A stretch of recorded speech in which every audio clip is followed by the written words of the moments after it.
Hello friends, कैसे हैं आप लोग। तो आज का वीडियो 3 सितंबर के न्यूज़ हेडलाइंस के बारे में है। और क्योंकि आज मुझे बाहर थोड़ा निकलना है, मैं बाहर जा रही हूँ, तो हो सकता है अगले 1-2 दिन तक मैं आपको न्यूज़ का हमारा वीडियो नहीं बने, लेकिन ये सारे मैं जब भी अगला वीडियो अपलोड होगा तो उसमें सारे पॉइंट्स कवर हो जाएंगे। तो चलिए फटाफट आज के वीडियो की शुरुआत करती हूँ, क्योंकि टाइम कम है और फटाफट मुझे रिकॉर्ड करना है इसको। तो सबसे पहले हम इंटरनेशनल न्यूज़ की बात करते हैं। तो कल जैसे कि मैंने आप लोगों को बताया था कि 6 इजरायली नागरिक की लाश जो है वो गाज़ा के एक टनल में मिला था इजराइल के सैनिकों को। तो उसके खिलाफ इजराइल में काफ़ी गुस्सा का एक माहौल बना हुआ था और एक बहुत बड़े लेवल का प्रोटेस्ट सरकार के खिलाफ आयोजित किया गया। वहीं दूसरी तरफ जो यूएस प्रेसिडेंट जो बाइडन हैं, उन्होंने भी नेतान्याहू को कटघरे में खड़ा करते हुए उन्होंने कहा कि होस्टेज को बचाने के लिए जो डील करनी चाहिए उसमें कहीं ना कहीं वो जो है वो फेल रहे हैं।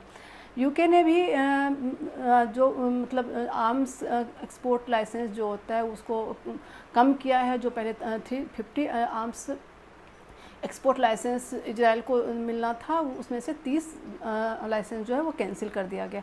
तो इस तरीके से हम देख रहे हैं कि जो नेतन्याहू के खिलाफ ना सिर्फ उनके अपने देश में बल्कि इंटरनेशनल लेवल पे जो इंटरनेशनल जो लीडरशिप है वो भी इनके अगेंस्ट कहीं ना कहीं उनके अंदर भी ये भरोसा कम हो रहा है कि नेतन्याहू इस क्राइसिस को अच्छे से डील नहीं कर पा रहे हैं इस क्राइसिस से। इसके बाद यूएस इलेक्शन की चर्चा करते हैं। तो कमला हैरिस और डोनाल्ड ट्रंप के बीच में एक जो कंपटीशन चल रहा है कि कौन ऊपर कौन नीचे, कौन आगे कौन पीछे, तो वो चल रहा है। उसको लेकर एक हमेशा मतलब 2-4 हेडलाइंस तो होता ही है।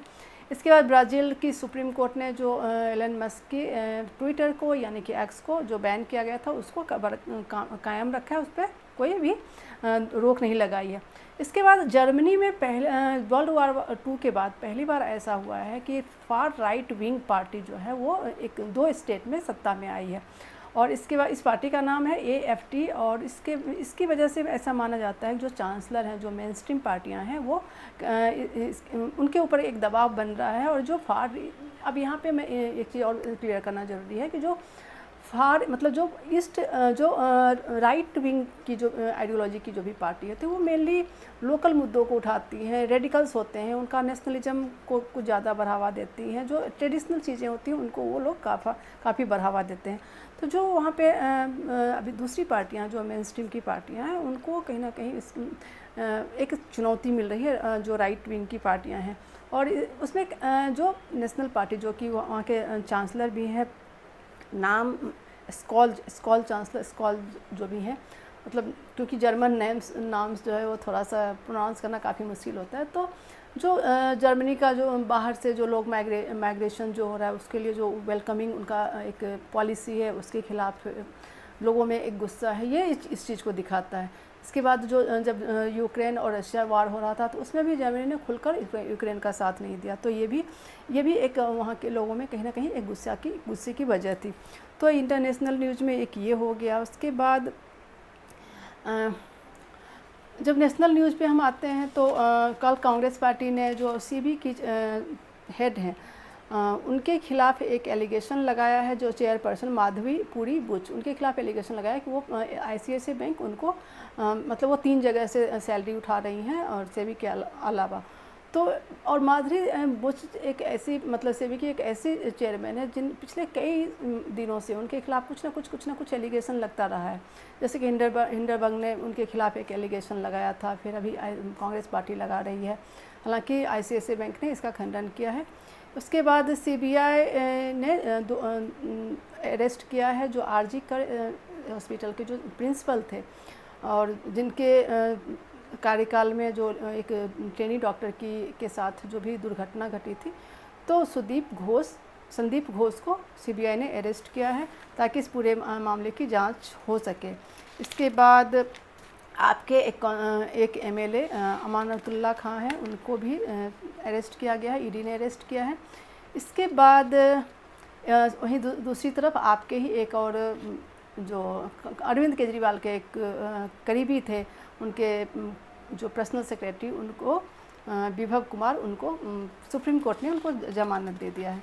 तो ये एक हो गया। उसके बाद हम देखते हैं एक बहुत ही इम्पॉर्टेंट न्यूज़ स्पोर्ट्स को लेकर। पैरा ओलंपिक गेम्स में नितेश और अंतिल, सुमित अंतिल जो कि जिन्होंने टोक्यो में भी जो पैरालंपिक लास्ट पैरालंपिक गेम था उसमें भी उन्होंने जेवलिन थ्रो में गोल्ड मेडल जीता था, और इस पेरिस के पैरालंपिक में भी इन्होंने गोल्ड मेडल जीता है। तो ये एक अपनी बहुत बड़ी उपलब्धि है। इसके बाद दूसरे जो नीतीश कुमार हैं उन्होंने बैडमिंटन में इन्होंने पदक जीता है, गोल्ड मेडल, इन्होंने भी गोल्ड मेडल ही जीता है। और इनकी खासियत यह है क्योंकि पैरा ओलंपिक में मेनली वो लोग हिस्सा लेते हैं जो कहीं ना कहीं शारीरिक रूप से जिनमें कोई ना कोई कमी होती है। तो नितेश का एक पैर नहीं है, एक दुर्घटना में उनका एक पैर जो है कट गया था, और जिसकी वजह से वो एक आर्टिफिशियल लेग पे चलते हैं। और ये नितेश की एक और खासियत है कि Nitesh Indian institute of technology मतलब IIT मंडी से पढ़ाई कर रहे हैं। तो ये एक पैरा ओलंपिक गेम में इंडिया का एक बहुत बड़ा अचीवमेंट है। ये एक मेन न्यूज़ है आज का। इसके बाद नेटफ्लिक्स पे अभी एक सीरीज आया है कंधार, उसमें एक इंडियन एयरलाइंस जो कि 1999 में हाईजैक किया गया था IC-814, उसके जो हाईजैकर्स हैं उसके नाम को, क्योंकि जब भी हम उसका एक फिल्मांकन करते हैं तो जो कैरेक्टर्स होता है उसका नाम बदला जाता है। तो जो प्रोड्यूसर था या फिर डायरेक्टर जो भी राइटर हैं उन्होंने एक गलती की कि जो हाईजैकर्स है उसके नाम को इन्होंने हिंदू नाम में तब्दील किया है। तो इसके खिलाफ इंडिया जो इंफॉर्मेशन एंड ब्रॉडकास्टिंग मिनिस्ट्री है उसने उनको नोटिस दिया है और नेटफ्लिक्स के जो इंडिया चीफ है उनको सम्मन किया है। तो ये सारे थे हमारे मेन न्यूज। अभी और क्या क्या नए न्यूज है बताती हूँ आपको। इसके बाद अगला न्यूज़ है IIT बॉम्बे से, और IIT बॉम्बे में जो प्लेसमेंट हुआ है सिर्फ 75% प्लेसमेंट हुआ है, और जो एवरेज पे है वो 23.5 लाख पर ईयर है। तो जनरली IITs वगैरह में हम मतलब खासकर अगर बॉम्बे IIT की बात हो, क्योंकि वो टॉप के IIT में गिना जाता है, तो वहाँ पे लगभग 100% प्लेसमेंट हो जाना चाहिए। और पिछले कई सालों से ये ट्रेंड चला आ रहा था, मगर अभी क्योंकि एक वर्ल्ड लेवल पे एक रिसेशन चल रहा है, बहुत सारी कंपनियां अब नहीं उतने लोगों को हायर कर रही है, जिसकी वजह से पिछले हम दो तीन सालों में देख रहे हैं कि जो ये प्लेसमेंट का परसेंटेज है वो काफ़ी कम हुआ है, और साथ ही जो एवरेज पे आउट है वो भी काफ़ी कम हुआ है। तो ये एक जॉब मार्केट का न्यूज़ था, यानी कि फाइनेंशियल न्यूज़ हो गया। उसके बाद यूपी के बहराइच में एक गांव में जो वोल्फ होता है, जो भेड़िया होता है, वो गांव के अंदर आकर एक बच्चे को उसने मार दिया। और ये इस तरह की घटनाएं जो हैं वो काफ़ी बढ़ी हैं पिछले कुछ दिनों में। और टाइम्स ऑफ इंडिया में उसके ऊपर एक एडिटोरियल भी है, क्योंकि आगे हम एडिटोरियल की जब चर्चा करेंगे तब हम उस पर चर्चा करेंगे। और उसके बाद बीजेपी का अभी उनकी मीटिंग चल रही है, जिसमें उन्होंने अगले कुछ सालों में, अगले कुछ महीनों में उनको एक मेंबरशिप ड्राइव वो चालू कर रहे हैं। और इसमें प्राइम मिनिस्टर मोदी ने ये कहा है कि जो भी क्योंकि अगला जो हमारा इलेक्शन होगा वो 33% रिजर्वेशन वुमेन कोटा को लागू करने का बात है, क्योंकि उससे पहले जो सेंसस है वो कंप्लीट हो जाना है। सेंसस के बाद जो डिलिमिटेशन है वो हो जाएगा, उसके बाद जो नेक्स्ट इलेक्शन होगा उसमें वुमेन कोटा को लागू किया जाएगा।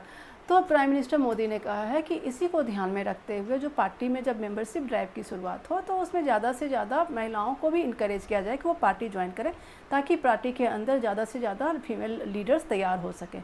तो ये एक न्यूज़ था। उसके बाद हम आगे बढ़ते हैं, और जैसा कि पिछले 2 वीडियो में मैंने आपको बताया कि मलयालम फिल्म इंडस्ट्री में सेक्सुअल हरासमेंट का एक बहुत बड़ा एलिगेशन लग रहा है, और ये एक मतलब तूफान ला दिया उस पूरे इंडस्ट्री में। ऐसा ही एक एलिगेशन जो है वो तेलुगु फिल्म इंडस्ट्री में है, और जिसकी वजह से तेलंगाना गवर्नमेंट के ऊपर एक प्रेशर बनाया जा रहा है, जो वहाँ की डोमिनेंट फीमेल स्टार है, कि जो भी किया गया था, जांच की गई थी इस सेक्सुअल हरासमेंट को लेकर फिल्म इंडस्ट्री में, तो उसको उस जांच रिपोर्ट को पब्लिक किया जाए। तो इसके ऊपर एक आर्टिकल इसमें दिया गया है। उसके बाद मुंबई इंदौर में रेल लाइन को अप्रूवल मिल गया है। फाइनेंशियल न्यूज़ में एक तो आपको मैंने पीछे बताया कि जो IIT बॉम्बे में जो प्लेसमेंट रेट है वो था। दूसरा है कि एक IPO निकलता है शेयर मार्केट में, जब कोई भी कंपनी को पैसा इकट्ठा होता है तो एक रूल्स रेगुलेशन है, जब उसको पूरा कर दिया जाता है तो कंपनी शेयर मार्केट से पैसा उठाती है, और जिसको IPO कहा जाता है, इनिशियल पब्लिक ऑफरिंग। तो पिछले कई सालों में बहुत सारी कंपनियों ने शेयर मार्केट में, हमारे इंडियन शेयर मार्केट में आईपीओ लॉन्च किया, और ये एक ट्रेंड देखा गया है कि जब आईपीओ जो भी लिस्टिंग होती है तो लिस्टिंग के समय काफ़ी गेन होता है। मतलब अगर कोई शेयर 200 रुपये में मतलब लिस्ट हुआ है तो अच्छा उस पहले ही 1-2 दिनों में उसका प्राइस 2 गुना, कभी कभी 4 गुना, 10 गुना भी हो जाता है। तो जो भी जिसको भी शेयर मिलता है, जो इंडिविजुअल इन्वेस्टर्स होते हैं वो अपना पैसा निकाल लेते हैं। तो ये एक सेबी ने एक कोई मतलब एक डेटा जारी किया है जिसमें ये इस चीज़ को उन्होंने कहा है। फिर बायजू के ऊपर एक हेडलाइन है कि Byju US landers call for resolution professionals exit. तो ये हो गया। फिर बजाज हाउसिंग अपना एक आईपीओ लॉन्च कर रही है अभी इसी हफ्ते। तो ये एक न्यूज़ है। उसके बाद क्राइम एंड जो एक टाइम्स ऑफ इंडिया का जो एक का एडिटोरियल है उसमें crime and crisis in education.